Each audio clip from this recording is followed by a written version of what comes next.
We need workers, we need great workers, and this pretty much ensures that that's what's going to happen. What if everything you've been told about H-1B visa fraud is true? And what if it's even worse than you think? A viral investigation just exposed something shocking. Empty offices collecting paychecks for workers who don't exist. Tech companies operating out of residential homes. And a former government insider claiming that up to 90% of visa applications she reviewed were fraudulent. This is the H-1B visa program, and what you're about to hear will change how you see legal immigration in America. Texas journalist Sarah Gonzalez did something most reporters won't do. She actually visited the addresses listed in public H-1B visa records.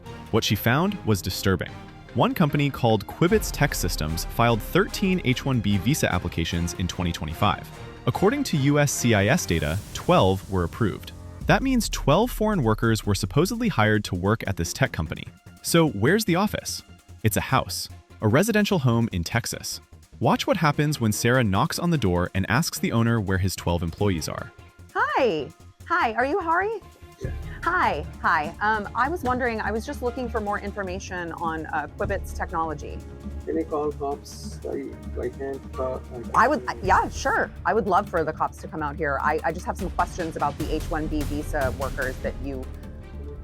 He immediately threatens to call the police. He won't answer basic questions about his business. He acts like someone who's been caught. Later, she finds the company's official business address listed on their website. It's an office space. But when she looks through the window, there are 2 folding tables and a single chair. That's the workspace for 12 full-time software engineers.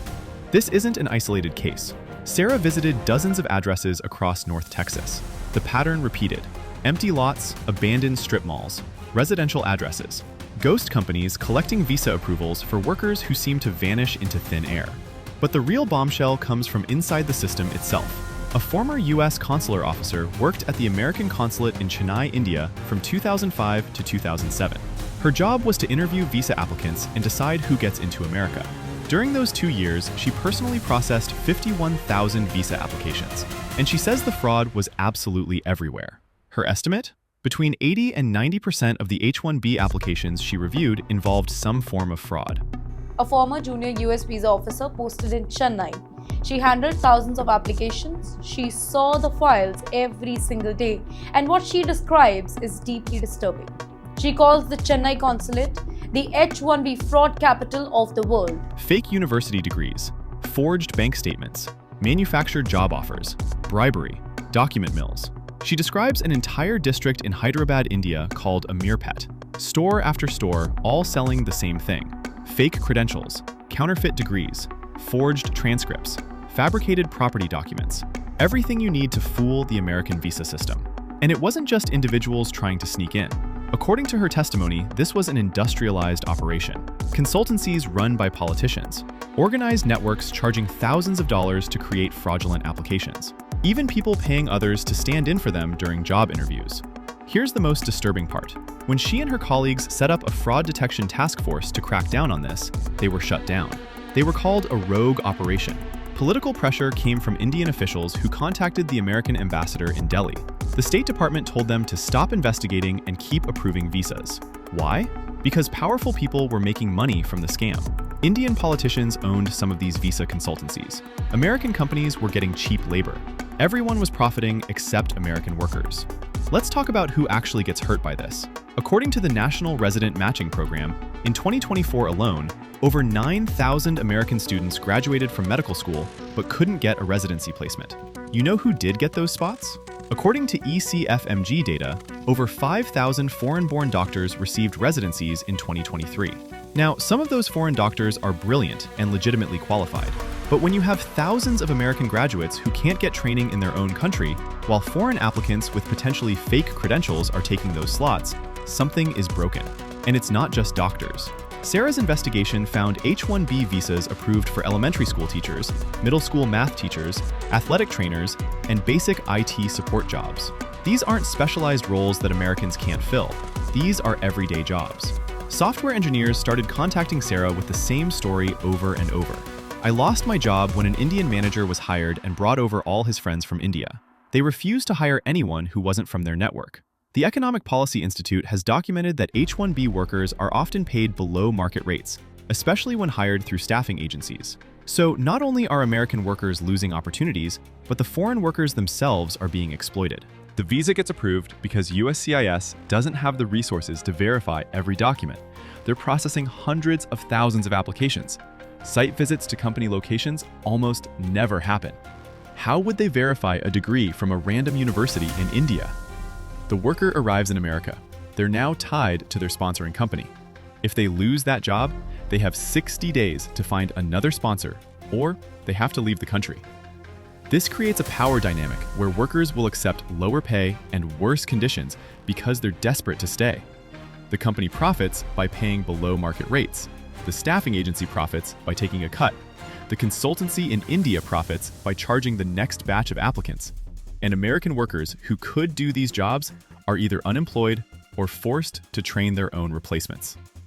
Representative Marjorie Greene just introduced legislation that would eliminate the entire H-1B program. Her bill would allow only one exception: 10,000 visas per year for doctors and nurses, and even that would be phased out over 10 years.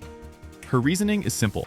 The program is so corrupted, so compromised, so riddled with fraud that it can't be reformed. It needs to be shut down. Is that extreme? Maybe. But consider this. The H-1B program was created to bring in the best and brightest, Nobel Prize level researchers, cutting-edge scientists, true experts in fields where America has genuine shortages. Instead, it's being used for elementary school teachers and IT help desk workers. If the program has drifted that far from its original purpose, maybe elimination isn't as radical as it sounds. The alternative being discussed is mandatory verification when workers arrive in America. You claimed to be a software engineer on your application? Take a coding test at the airport. You said you're a specialized researcher? Prove it. Fail the test and you're on the next flight home. Why not test them before they come? Because according to that consular officer, you can't trust the verification process overseas. The fraud infrastructure is too sophisticated. The document mills are too good. You need to verify credentials in America, where the system is harder to game. Here's what you need to understand. This isn't about being anti-immigrant. America has always benefited from talented people coming here to build, create, and innovate. This is about a visa program that was supposed to help America, but is instead being weaponized against American workers. When a consular officer testifies that 80 to 90% of applications involved fraud, that's not a minor problem. When a journalist finds dozens of fake offices in a single city, that's not a few bad apples. When American graduates can't get jobs in their field, while foreign workers with fake credentials take those positions, that's a systemic failure.